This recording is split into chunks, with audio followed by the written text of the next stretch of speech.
Okay. Okay. Oh my God. You guys are the most patient. Yeah, thanks for. Oh my God. I think I know most of you. My name is Valerie. I'm the executive director here.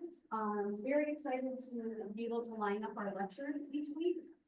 And when I asked, who should I be asking from people who've been here a while? And many times I said,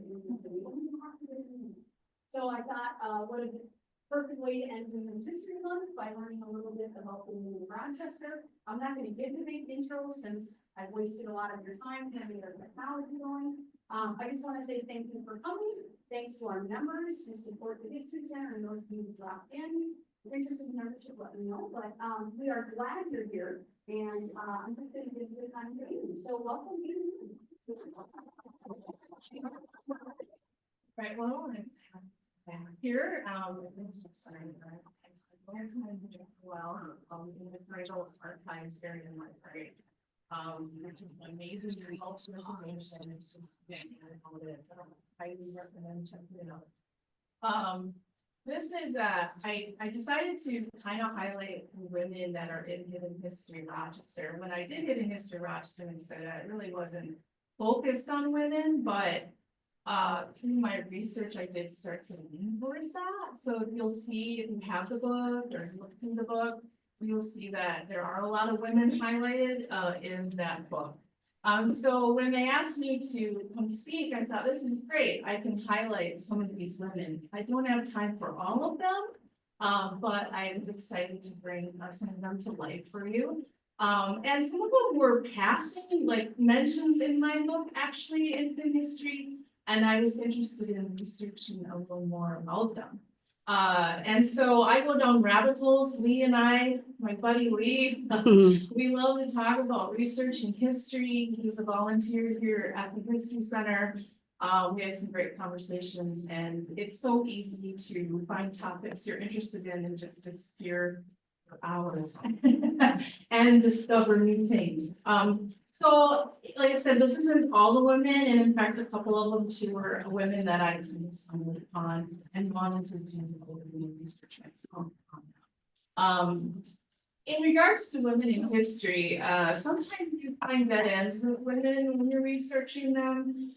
It's because, you know, we live in a patriarchal society, we have for a long time, centuries.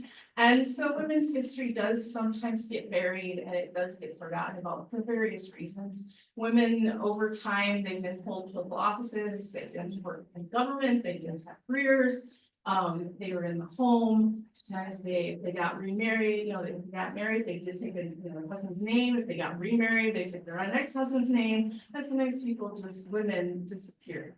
And also some of the things that they did weren't always seen as interesting because it wasn't related to politics or government or big events. So that's kind of the women I've chosen is they're kind of a variety of women that I've selected.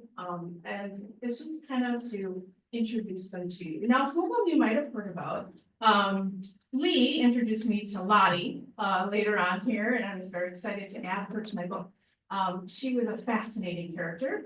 And she was a 16-year-old who walked women's planes in the 1920s and jumped off them, parachuted. So that was I just love her story. I wish I could learn more about her. She disappeared a little bit too after she stopped. So I have to Shirley O'Hara too at the end. I think Lee introduced me to her as well, who was a movie star, an actress from Rochester. So I'm going to start in. So my first lady is Theodosia. Now, most people know about George in Rochester. He's very recognized. He's known to I call him kind of a father Oakwood, right? He's really recognized for being a public advocate for Oakwood Cemetery and for being a founding father, I guess I would say, of the cemetery.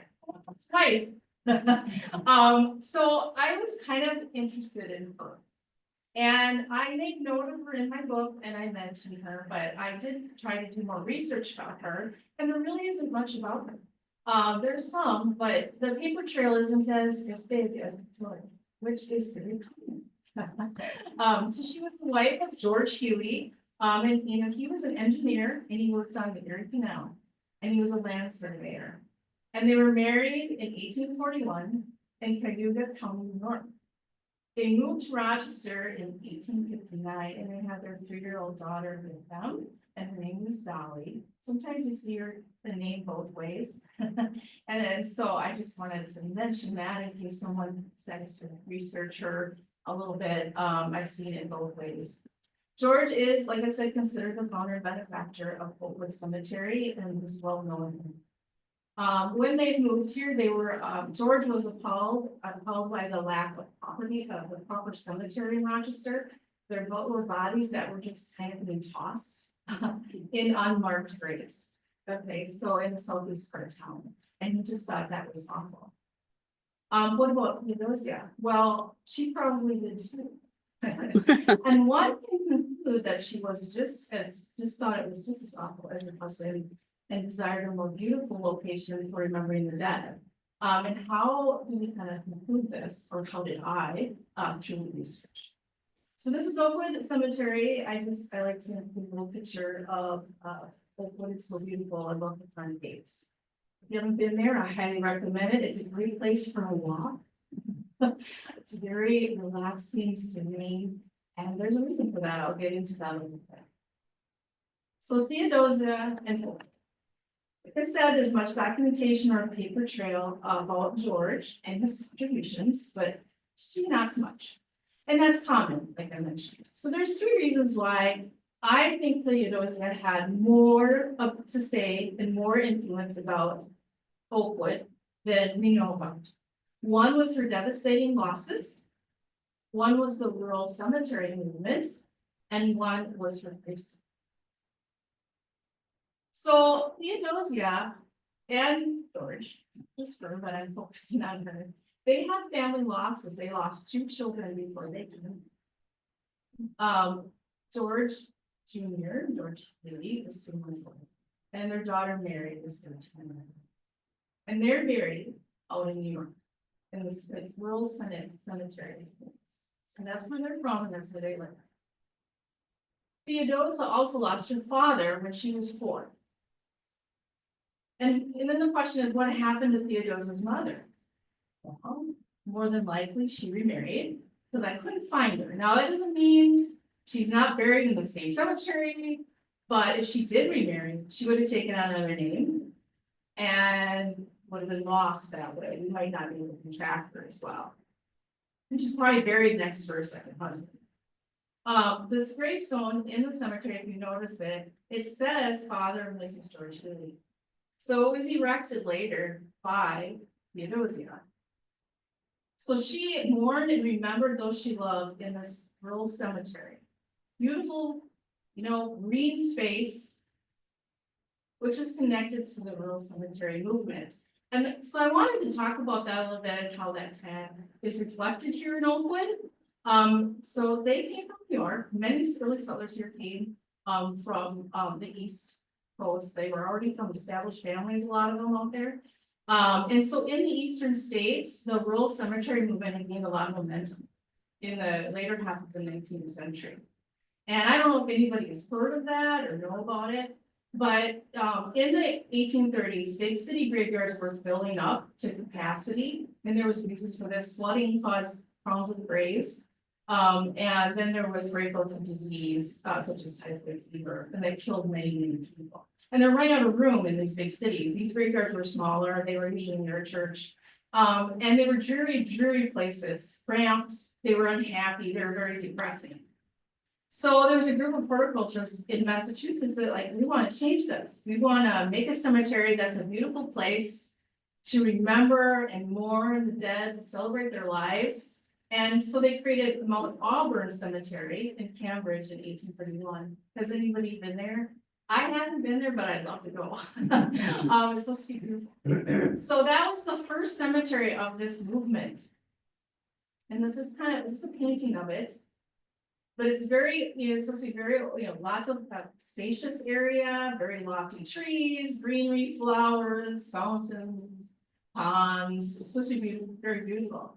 And people in these cities did do a lot of things in the cemeteries, they just didn't bury people. So, that some more park-like cemeteries followed suit, and they were created after that. And those Senate cemeteries where Theodosia's family members, her children and her father are buried, they have lofty trees, greenery, open space, they're pretty areas to go to. And the rural cemetery movement gave America's first organized parks. And the Europe's manicured and spacious parks were kind of the inspiration for these. And until this movement, they lacked these green spaces, the US cities did. And so they were called garden cemeteries, or they had other nicknames for them as well. And the city started to think, this is really cool, like this is a great thing to, for us to have. And they celebrated life there. They had events planned, they had picnics, they did walks through the park or to the great, the cemetery. They had all kinds of, and Oakwood did too. If you look through the old newspaper articles about Oakwood, there's all kinds of references to these parties, bands, parades, big funeral processions, picnics. There's all the stuff going on all the time in Oakwood. It's actually kind of a centerpiece of Rochester and a big gap in the community. And this was happening all across the country, and it moved here, right? It came here from the east. And they came, well, George and Theodosia lived there, and they came from there, and they came from cemeteries that were like that. And so they get here and there's nothing, right? There's nothing, and they don't even have a place for people to be buried. And so that was a concern, and they thought, why not have a cemetery that reflects this type of, green space? And so there's also lots of natural elements. There's flowers, trees, grasses, footpaths. There's fountains, and then they have nice architectural details too, big mausoleums, and elegant headstones. So that was all part of that rural cemetery movement, and Rochester had that too with Oakwood.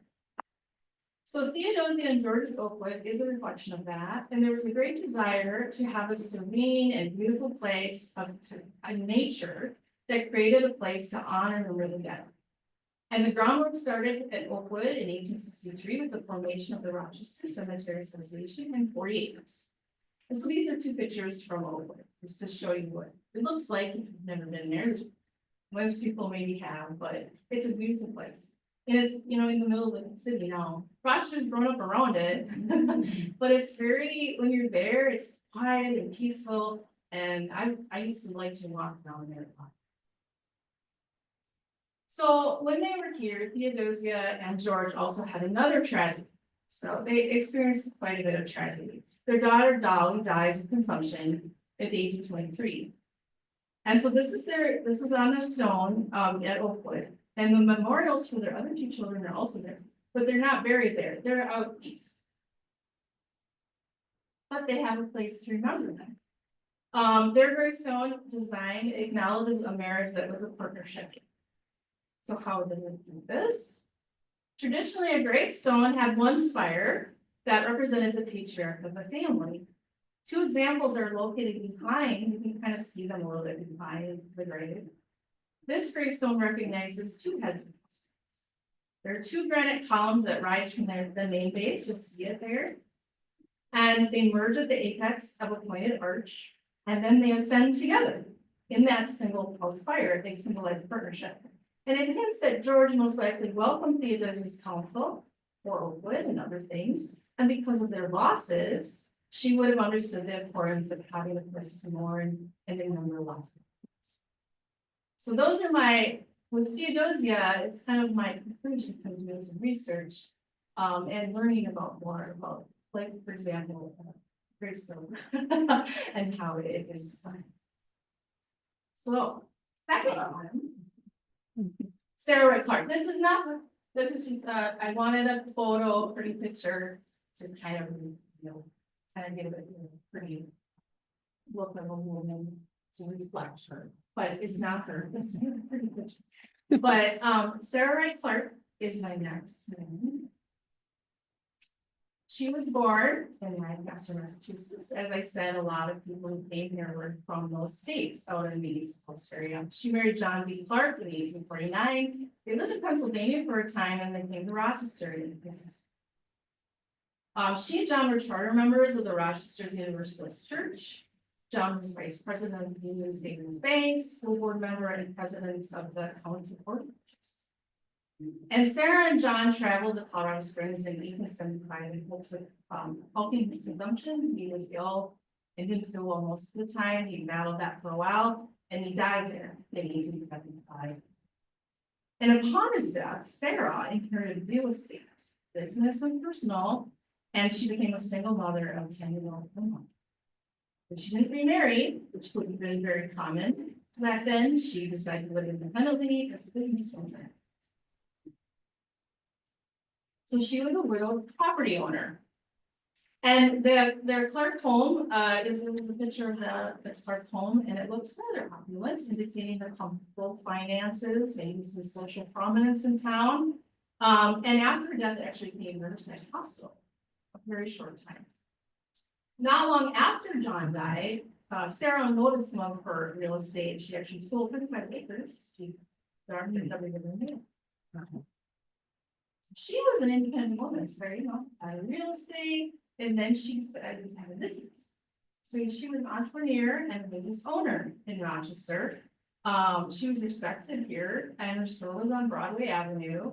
She sold ladies' intimate focused on percents. She was a corsetine. This is not her shop, but it's reflective of what corset shop would be. Sadly, I haven't found a picture of her shop. So one of the little blurbs in the paper was about her talent at making corsets.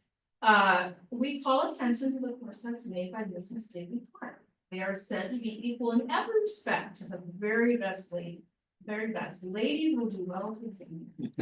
So obviously there must have been a lot of clientele that liked corsets.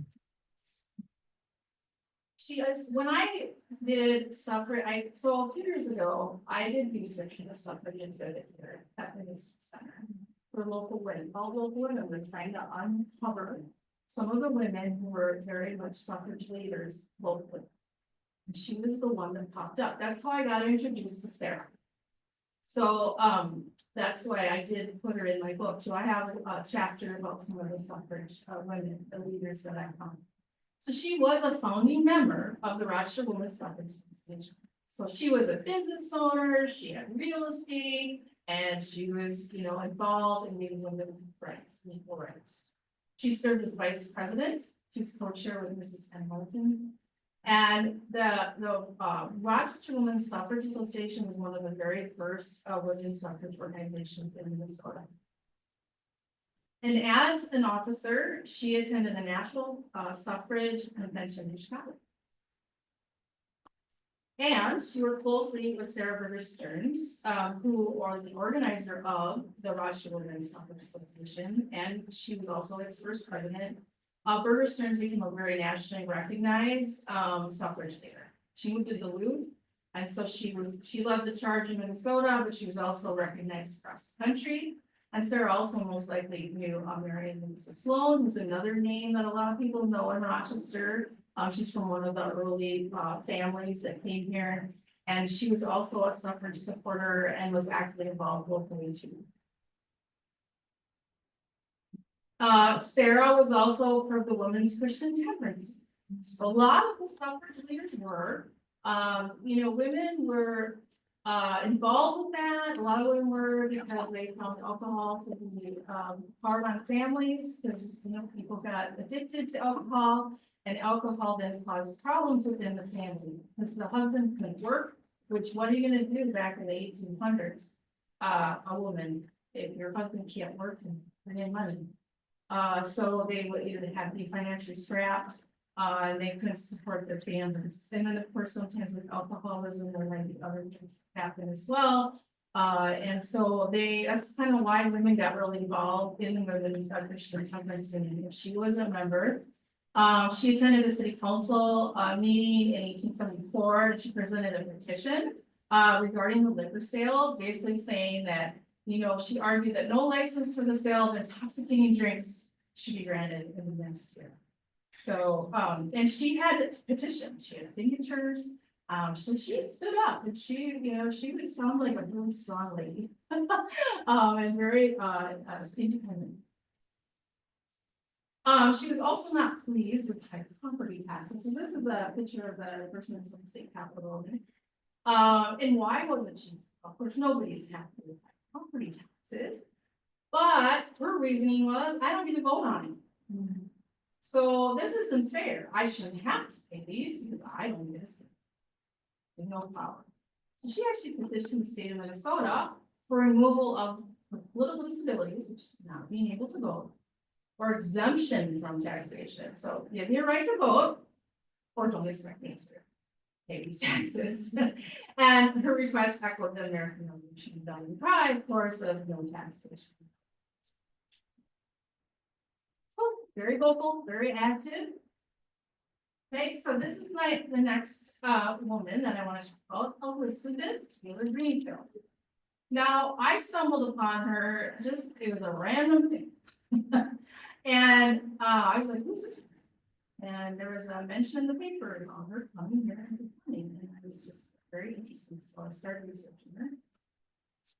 So she was here in 1863 in October. Rochester residents were treated to a beautiful concert by her, a gifted opera singer. She sang in the public hall of the building that housed at the time the Olmsted County's government in Rochester. And in 1867, after Newport House was opened, the building became Broadway House, a popular hotel and tourist house, and then it's eventually destroyed by fire. But they packed the hall to see her. It was sold out. Okay, so she was very popular. She was, at that time, she was nationally and internationally acclaimed. She's a Black opera singer, and they called her the Black Swan. And her popularity demanded a second night. She wasn't planned to do a second night, but they wanted her to do another night, so she did. She sang the second to another packed house. So I wish there was a recording of her. I don't know if there is, and I've tried to look for one, but I don't know if anybody has one, but I would like to hear her voice. She was born enslaved in Mississippi, and she had a mistress who was Mrs. Elizabeth Taylor Greenfield. And she took that name, but her mistress freed her, her mother, and her siblings, and she divorced her plantation owning husband, and she moved to Philadelphia. And so her family returned to Africa, but Elizabeth, opera singer, she stayed and she wanted to pursue a career in music. And her namesake, her mistress, sponsored her and helped her. And while performing on a riverboat, she was introduced to a wealthy couple who arranged a public concert. And then word started to spread after that concert, and she was soon embarking on a national tour. Now, she has been compared to Jenny Lind. If anybody's ever heard of Jenny Lind, she was a famous opera singer called the Swedish Nightingale. And she was at the height of her popularity and touring in the US when Elizabeth first began her singing career. And like I said, some newspapers called Elizabeth the African Nightingale before she was finally given the title of Black Swan, kind of as a play on the Swedish Nightingale. She also met Queen Victoria and performed before her. She traveled to England and performed with Queen Victoria and other members of the British aristocracy. And she also studied under Sir George Smart, Queen Victoria's royal organist at the Royal Academy of Music. And very few heard her perform in England. And at least one of her performances, and the Black Swan impressed the writer and abolitionist, and she wrote about her experience in her 1854 memoir titled Sunny Memories of Foreign Lands. And this is something that she wrote about her description. She talks about its keen searching fire, voice, it's penetrating, vibrant quality, it's timbre. The way, it was just like the blade to the heart, more touching from occasional rusticities and artistic effects. She sang the ballad with folks at home, giving one version in soprano and the other version in tenor. So, she was very well received, over when she performed the British court. So all the Black Swan only visited him once. She is woven into the fascinating diverse history of 301 North Park.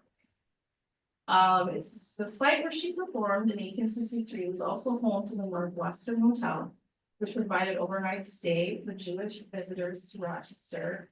And it's also the site of the Avalon Hotel, which probably a lot of people have also heard about, which is listed on the National Registry of Historic Places, and the first hotel in the city to provide overnight accommodation for Black visitors to the city.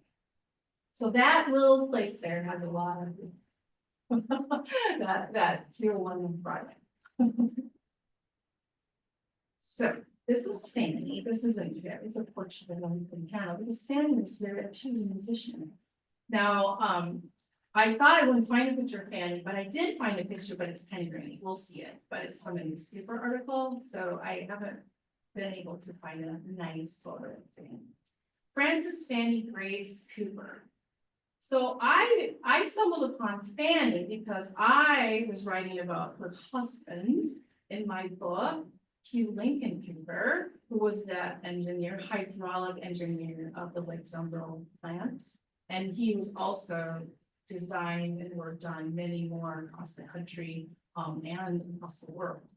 So, but I found some things about her that were kind of fun and interesting, and so I wanted to highlight Fanny.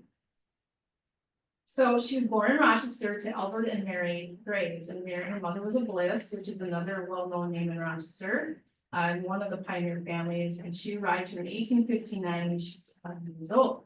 Her mother did. Friends, family, the Rochester community called her Fanny or Fanny, I-E or Y, seen it both ways, just like the Dolly. She married Hugh Lincoln Cooper in October 1892 at her parents' home in West Dunlow Street. And Hugh built bridges first. He came here to Rochester. He's from Rushford area. He's from Sheldon, Minnesota, which is in Houston County. And he came here and he wanted to build bridges with Forrest Horton. And so he did, he built bridges, but eventually, because of his talent, he became a highly acclaimed hydroelectric engineer and designed, like I said, the Lake Zumbro generating plant. And he went all over the world with this guy. He must have a lot of energy, a lot of talent, and I mean, he traveled everywhere. So he possessed an intelligent mind, he was energetic and studious and kind of serious as well, and he fell hard for the charming and talented and popular Fanny. She's written about quite a bit. When you start to research, there's little bits about her in paper, and newspaper coverage of her. And with Miss Fanny Grace, he found a partner, the adventurous and independent spirit, to travel the world with him. He kind of needed that personality to go with him. So Fanny's Rochester days, in her youth, Fanny was known to be an excellent horsewoman. And this was, of course, probably because it was in her blood, right? Her dad, one of the liveries, there was back when horses were your mode of transportation. Also, Rochester was big in horses. And he raised horses, her dad did. So she was, with horses probably from a very young age. And it was a familiar sight for Rochester residents to see Fanny driving her father's prized colts and fillies about town. That was a very common thing to see. So the Rochester resident, I found when I was researching here, there was something in the archives that was a description of Fanny and what happened to her one time when she was actually driving one of those spirited colts and fillies. So this person, a Rochester resident, had described her as being able to handle any steed in her father's stable. But on one November day in 1888, Fanny was injured while driving one of the spirited horses. A dog spooked the horse, and Fanny was thrown from the buggy, and it was reported in the paper that her face was badly cut, her wrist was sprained, and her hip was seriously injured. So, you know, spiritedly on horses, you know, things are gonna happen sometimes. And then they gave a more in-depth thing about her was about what happened, and so. One day, when she was driving one of the most spirited ones, it ran away from her and threw her out of her fountain, which is a buggy. And as soon as a passerby could catch the animal, she climbed back into the carriage, and in spite of her injuries, she drove home. And regardless of all protests, she went on driving the meddlesome young racer that might have killed her. And this was the kind of girl who cast her lot with Rochester, rising young engineer. So she sounds like a very interesting character. And I'm a big horse person, so like, you know, hey, I love horses, so I would have got longer. So this is the picture I found in a newspaper. It's Fanny. He's in the front row. But it's, you know, it's fun. But that's her graduating class of the small classes. So. After high school, she attended the Conservatory of Music in Minneapolis, and upon graduation from that in 1891, she was awarded the prize for the highest excellence in voice and the school's Medal of Honor in Canada. And she taught voice lessons here in Rochester in the area, like in Chatfield and Manorville, and she was reported to possess a very good voice. One of Fanny's Rochester friends was Miss Clara. And Clara married Franklin's probably you've heard of him. U.S. Secretary of State, U.S. Ambassador to England, and Nobel Peace Prize winner. In adulthood, the two friends crossed paths many times due to their husbands' illustrious careers from Washington to DC. That was one of her in their travels and various things. So Fanny's adventures. After she married Hugh, they went to Spokane, Washington, where he started a new project. He always had projects going. And his work sites were often in rural, rugged areas. And Fanny found herself camping with him at these project sites, and she had no amenities and no companionship. So, you know, she seems like a very you do it all, probably, right? Take care of everybody, very independent nature. And adventurous, definitely adventurous. Fanny was once reported as crossing a canyon on a cable or zip line that was used to deliver supplies to one of the rooms. So, she who traveled extensively because of his job, and often their children spent summers with their parents in Rochester. It's mentioned when you look at the newspapers and search for her or her children's names. They're visiting her parents on a regular basis. She does as well. And a few times they come with, their nanny has come with them. Well, Hugh and Fanny are off gallivanting somewhere for one of his projects. And she traveled with him all over. His project sites were in Japan, Ukraine, which at that time was part of the Soviet Union, Brazil, and Jamaica. So they were all over. And she wrote to the paper about her experiences to Jamaica. And so there is a long article about her letter about her lovely, and she's never had a trip so filled with pleasure and novelty as the one in which she's now returning from. They were on their way back to New York, sailing from Jamaica, and she submitted this. And it's there's a lot. It's actually quite long. So, yeah, I can't share the whole thing, but, it's fun to read, about, their experiences, and he was, of course, at a job site. And then she had this, she wrote, it was in the 1931 Post Bulletin letter, about a school reunion, and she missed it. Throughout, her life, you'll find in the newspapers, there's mention of her, sending flowers here to her parents, like to remember them, reunion things, she donated flowers for the different reunions, she seems to just always be connected to the local area. But she writes, "My love and greetings to all my dear schoolmates. I'm so sorry I cannot be with you to talk over old times. I've had a wonderfully interesting life, and I think always very appreciatively of those days with Professor Stewart and Ms. Dibble in our lovely home country. And in some way, this was an excellent preparation for all of my experiences. And I'm sure that we all feel the same." My next lady is Agnes Venetia Hogan. She was born to John and Adelaide, or Addie, as they called her, Hogan, and was known as Egg to her family friends. Her mother's father was the longtime Woonsocket County Pork Farm Superintendent. And also, did you notice too that there's another Moulton mentioned earlier, Sarah, as that full vice president? I'm not sure if we think it was her, but there's probably a relation there. It was her mother, definitely a relation. Agnes spent the first 13 years of her life in Kansas, where her father was a land surveyor for real estate. She was blinded by a eye disease. It's unnamed, but definitely something took both of her eyes. So Agnes was diagnosed with this at the age of 13, and one of her eyes was removed. And that same week, her dad died, and he was only 39. And so it sounds like they were a very tight unit, her mother and her father, very close family unit. And they were very devastated, of course, and they moved back to Rochester to be close to Aggie's family. And then at 15, Agnes lost her eye. And then she had 2 more surgeries to her glasses. She seemed to be someone who didn't let that get her down.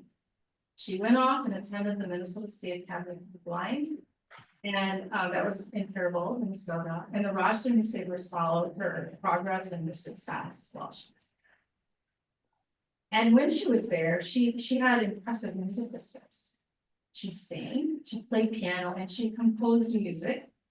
And her teachers really encouraged her to consider a career as a music teacher. And that would give her some good financial independence too. And so they really encouraged her to do that. She graduated on June 13th, 1905, and she moved home to Rochester to begin her teaching career. By 1910, she was one of the city's most respected and popular teachers. She gave full-blown piano lessons, and she's mentioned quite a bit in different performances here in Rochester. And she performed at weddings, other events, celebrations around Rochester, and she was regularly in the newspaper headline. And they always talked about her wonderful talent.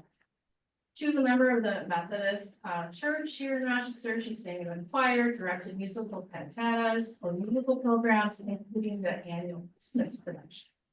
And her most acclaimed was the 1920s Adelaide's Best Christmas. And it had 25 musical numbers and 140 speaking and singing parts for children. And she can't see, she's blind. And she composed all this music and she ran this whole performance. And I mean, it's really quite incredible. So Adelaide's Best Christmas, which I mean, is probably in honor of her mother. She composed a song called Star of Peace, and this is just a little bit of it. She wrote this as Star of Peace, O thou wonderful star, bearing glad tidings to all near and far. Star of Peace, in thy splendor so bright, telling of Jesus the way, truth, and light. And the chorus, shine on, oh shine on, thou wondrous star, filling with rapture all hearts near and far. Shine in the glory, tell of the story, Christ the Lord. And it was so popular that it was a demand in town. We want that sheet music. People wanted it. They would buy it, they would play it, they would sing it. So she had it published. And it was available for purchase locally. The newspapers called her one of Rochester's best musicians, a community treasure, a musical genius, and encored her often for her beautiful piano. Her mother, Addie, died in 1932, and Agnes lived with her foster sister, who they were very close with, Ella Graff, first at her childhood home and then at college apartments until her death in 1955.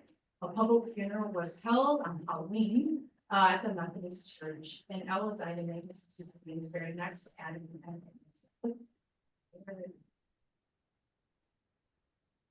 So next one, Lee Body, which Lee is an audience.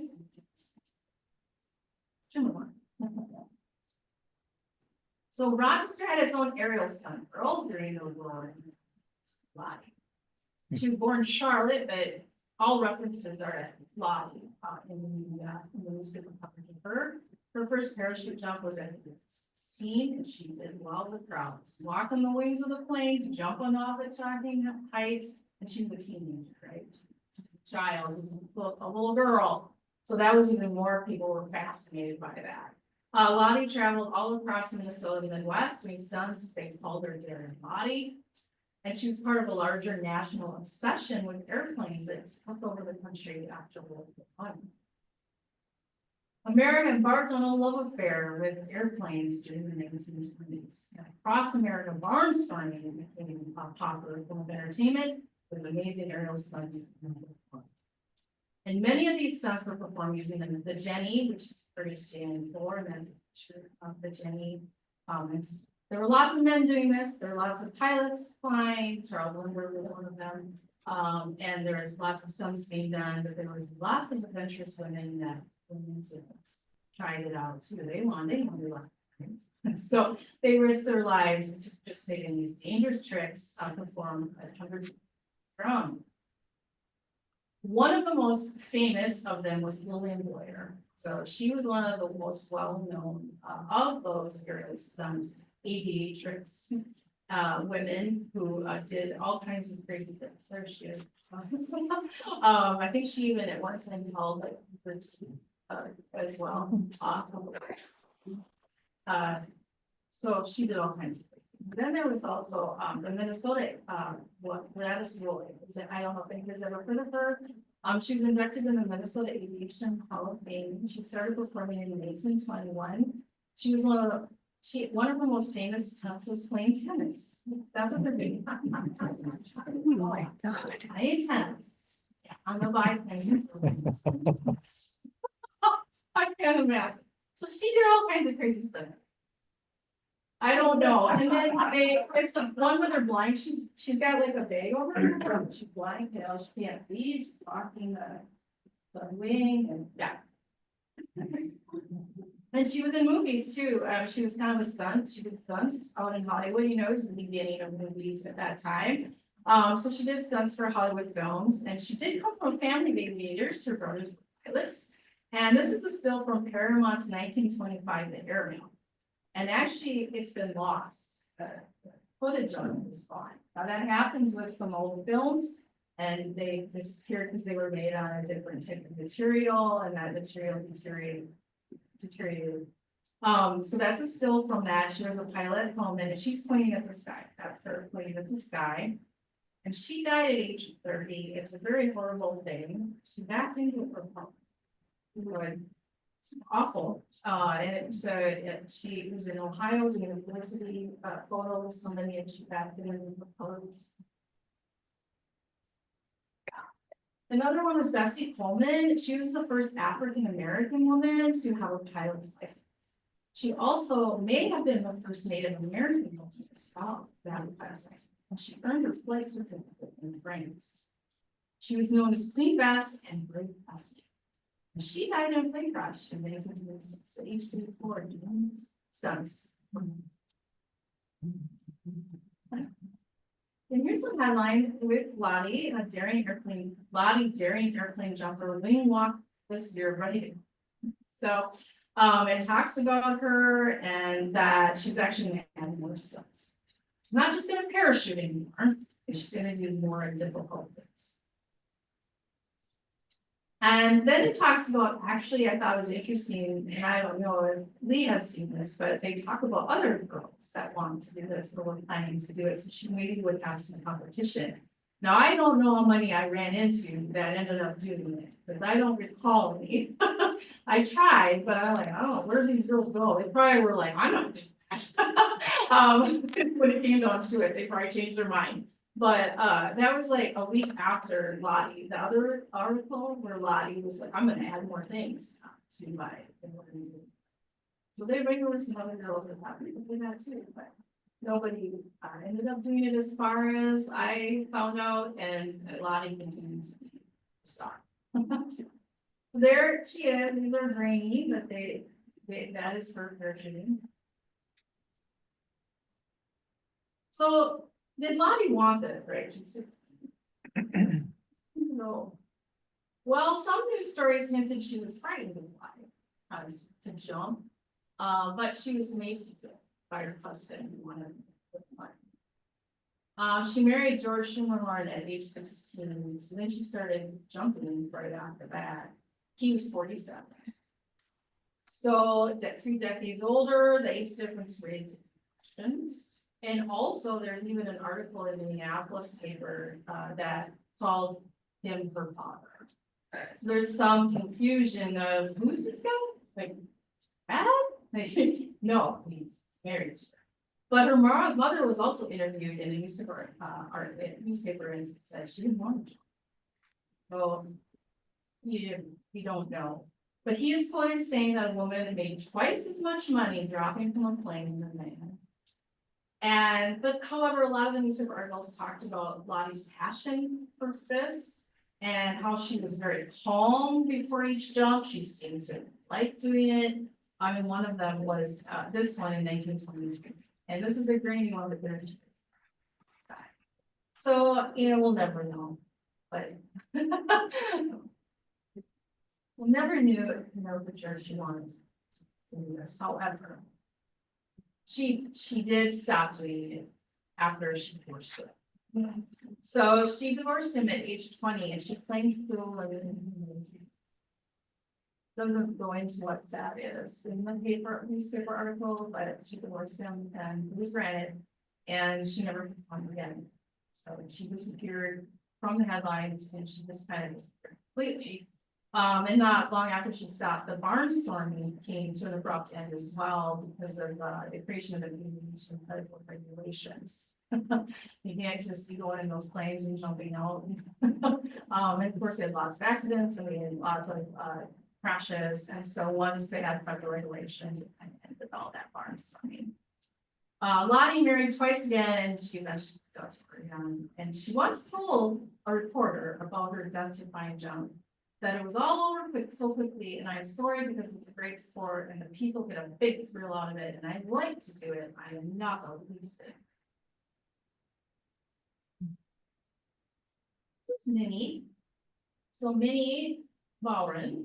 And I found this picture of her through some research, that she got married. So one of those things where, I found out in an article she was married, and then I looked through the archives and saw, hey, yeah, this is her. So I was excited. A nice picture. Well, anyway, she was the first policewoman here in Rochester. Now, some of you may have heard of her. And she was hired in January of 1917. She was endorsed by the Rochester Civic Union and hired by the mayor. She was married with 2 young sons, 6 and 10. And her hiring was part of a wider national effort to hire women to police departments. And of course, the women tended to focus on women and children and helping them. Now, across the country, we had Alice Devins Wells, who's considered one of the nation's first women police officers. She was sworn in as the officer in the Los Angeles Police Department in 1910. And she was a tireless advocate for adding women to police departments across the country. She traveled extensively promoting their inclusion. And then within about 6 years of her hire, 22 states hired women as police officers, and many of them had to change their constitutions to allow this in Minnesota. This is Isabella Goodwin, and she's considered one of the nation's first female detectives. She worked for the appointed detective in 1912. Before that, she worked as a police matron, and matrons looked after the women children. That's also children prisoners, but women children prisoners. She held the title detective sergeant, and she worked for the NYPD for 30 years. To prepare for her position, many actually spent many weeks up in Minneapolis City Hall. She worked with policewomen in the St. Paul Police Department. In January of 1917, the Rochester Daily Bulletin reported the head policewoman at the St. Paul's Police Department is endorsing her wholeheartedly, declaring her an excellent. Article described her as a young woman, but not too young. She is strong and self-reliant and possesses exceptional tact and judgment. But most of all, she likes to work. In fact, she's an enthusiast. It is believed that in her hands, a special line of work she will follow in caring for the interests of girls, women, and children. So, like I said, when police officers' duties focus on women and children. And many duties included the chaperone and dances, arresting intoxicated men, causing public disturbances, escorting young girls ages 8 to 16 into the crimes to the Minnesota Home School for Girls in South Center, offering assistance to women and children to escape their homes, and investing in the overall health and well-being of the women. And she took her role very seriously. In fact, there's a story that's really sad about, there's a girl, a young woman that had come here recently to Rochester. And she committed suicide in the park. And I'm really upset about that because she kind of felt like that she was in her care. And her father had even written to me and to her to watch out for his daughter and try to encourage the daughter to come home. So it's a very sad article, and then he even talked about what a talented girl. I think her name was Isabel Savage was the name of the girl. She was a young woman, and so Minnie was very upset about that. She may have had a personal experience with alcohol abuse and its effect on mothers and children. Her husband was mentioned in local newspapers for intoxication incidents, and he died at 44, and then she later. She thrived in her position and it didn't go unnoticed by the citizens she served. They stated that, when she assumed charge of the office, it was largely an experiment. But she proved it to have been a wise move on the part of the civic leaders and civic officials. And now it's recognized that such an officer is absolutely necessary. She stepped down in 1919, and it was passed to Winifred Crossland. And her title would be Supervisor of Social Welfare. Shirley, this is my last lady. Shirley Harrell, her author. She's Roger's movie star. She joined hundreds of beautiful young women, left home after high school graduation, looking for fame.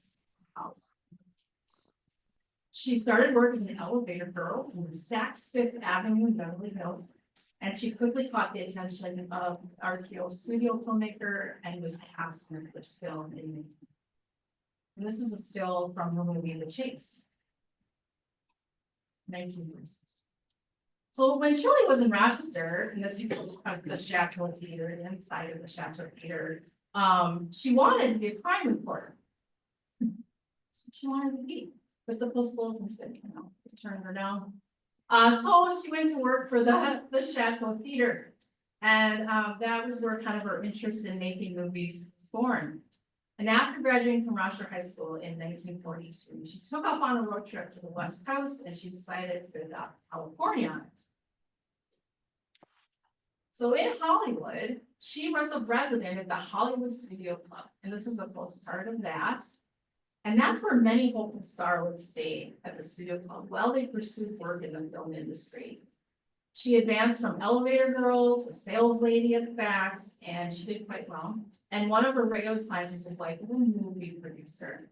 And she recommended Shirley to a talent scout. And soon Shirley was on the film set. And she continued, of course, to work at Fax for a while. She did uncredited and a non-speaking role. She signed a contract with RKO.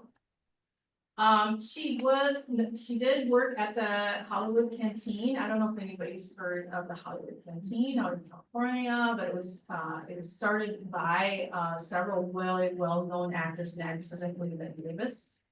And they served the servicemen, the soldiers that during World War II, they served meals, they did entertainment, they signed autographs, they took pictures with them. And she volunteered there. So she would have rubbed shoulders with a lot of these more A-list actors and actresses. And these are just a couple pictures from there. Her contract was with RKO, and she was part of the legendary studio system. And if anybody's familiar with that, back in the 30s and 40s, what you did is you signed like a 7-year contract with the studio. And they basically owned you. And a lot of it ended up, of course, being eventually dissolved for good reason. They basically decided to use you when they wanted, if they wanted, pay you when they wanted, they really owned you, and they lend you out to different theater or different studios. And they could just use talent any way they wished, but for young girls, that was the way to get in. If you hope that you could be discovered and you become the Betty Davis or the Betty Grable or the Barbie. Or the baby. So her first film was Gildersleeve on Broadway, released in 1943, an uncredited role, and several similar roles followed. After the release of 7 Days Ashore in 1944, she gained a lot of attention because they were clear. Everybody wanted though her mom. And several women's magazines described it as youthful, easy to fix hairdo, short brushed up around the head to form a forearm. The front is marked by bangs, a short left part breaks the smooth upon the middle of her top. The hair is brushed up all around. So I have a little poster of Donald Glenn, not just for the little this going wrong. But she had the same hairstylist as Vivian Lee did. So Hazel Rogers styled Shirley's signature look. She also was the hairstylist and she did the hospital in the picture of everything. 1944, she was cast in her first credited role as Athena in the Johnny Weissmuller filmed film Tarzan and the Amazons. And this was his 9th time being Tarzan. So he was Tarzan.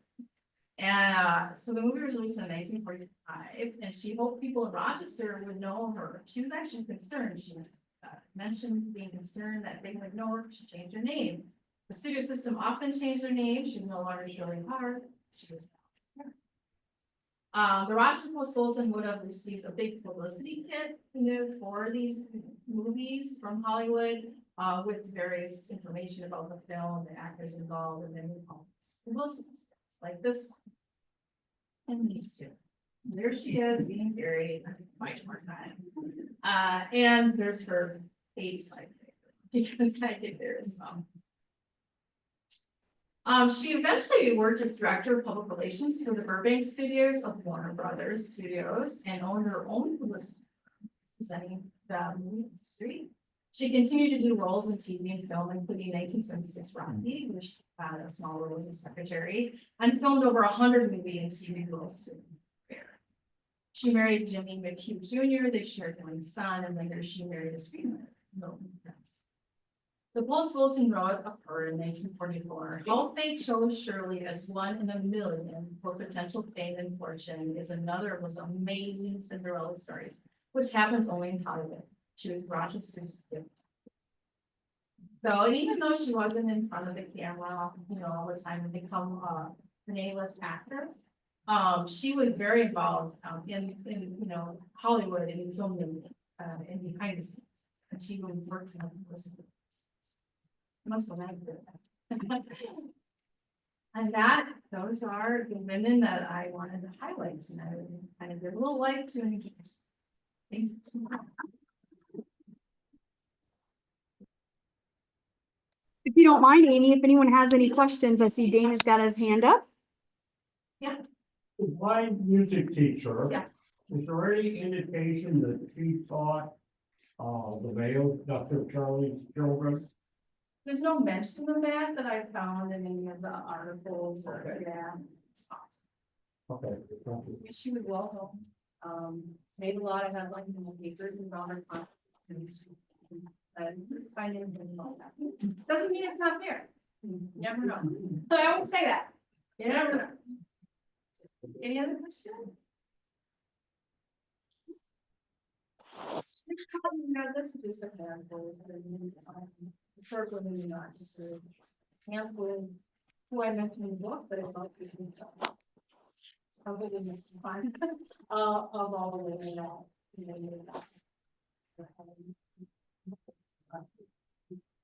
I encourage you to read about them, research more about them.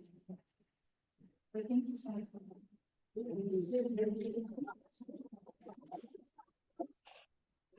I would also just say we have Amy's books in our bookstore, so if anyone would like to read more about that. We do have another author's week on Saturday, in just a couple of days. author named, Andrea Gillette, who's written several books about staying active and, growing older in the age of longevity. She's done a lot of, public speaking tours, so she'll be here on Saturday at 1 o'clock if you're interested in joining us for that. Otherwise, thank you. Oh, we have a question. You got a question on chat. The question is, are there any noteworthy Native American women in this area that you kind of uncovered? Like to find. I just told you. Yeah.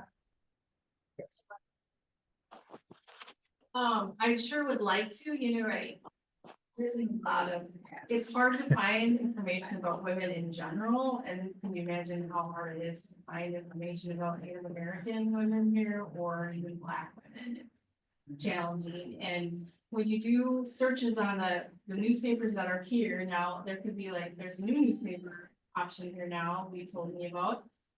So hopefully maybe that would open it up a little bit. When I was doing research, the newspaper articles that I was looking through to do searches, it was very difficult. Like the reason I found Elizabeth Taylor Greenfield is I was looking for Black. I was searching and she popped up. That's how I found her. So, but it's just, and I think that particular, and I don't know, Lee, you can correct me if I'm wrong, but I think in the search that we have here, that was done many years ago. It only goes to a certain time. And I think it was about, I don't know if they had a grant for that or there was some, there was people that were transposing that and picking out keywords to do the searches. So I don't know, there could be people that are missed. There could be things that are missed to talk about. But of course, Native Americans, there might not have been a lot when the newspaper started. By that point, they would have been pushed more west.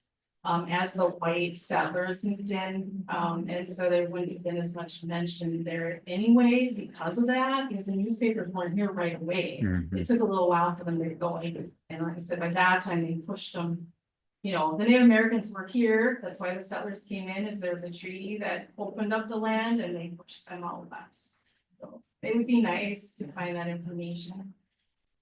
Hopefully it'll come up, like there's more and more being done all the time and there's more organizations that are focused on that and finding those hidden gems, those hidden people, so hopefully that'll happen. Is that any other? Okay. Thank you again. And as promised, you all get a lollipop on the way out. Yay! Wasn't joking. And obviously we will put your chairs away to grab your chairs. Thank you for your patience. Thank you for coming. I'm gonna set the lollies, right here.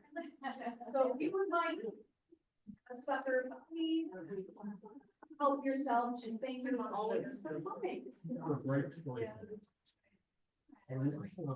Help yourself. Hey, sir. This morning, I'm looking at the internet. One of the things I run across is an advertisement for a car, but it has a DC-3 in it. Okay. And the DC-3 is at such an angle that I just have to stop and look at it. And I'm looking at that and I'm thinking this would work well in this sign, the street sign. okay. Okay. The street signs, you can make them rectangular, and there's one that's got an arch in it. And this one would work good with the arch because the nose could be in the arch and in the wing. And I copied this off and I thought, drove my wife nuts. I've gotta use this design For something, yeah. because it's done in such a way, where there's not a lot of detail. Because Okay. we're talking about the car. Uh-huh. But they used shadow to kind of show where the wing was. Okay. You take this white blob and we can little shadow here, a little shadow. Oh, there, yeah. and some windows down, and that's all it is, and it's very distinctive. You found it in the archive? No, it was It's online. online, So okay. I printed off a picture. Yeah, I of wanna it. see it. Yeah, it's just, it's a neat piece, so I Huh. just gotta figure out. I said, I'm not the artist, but I just gotta figure out how this thing is gonna work. Yeah. It is so cool. And I just hit yes then, right? After it says the cloud.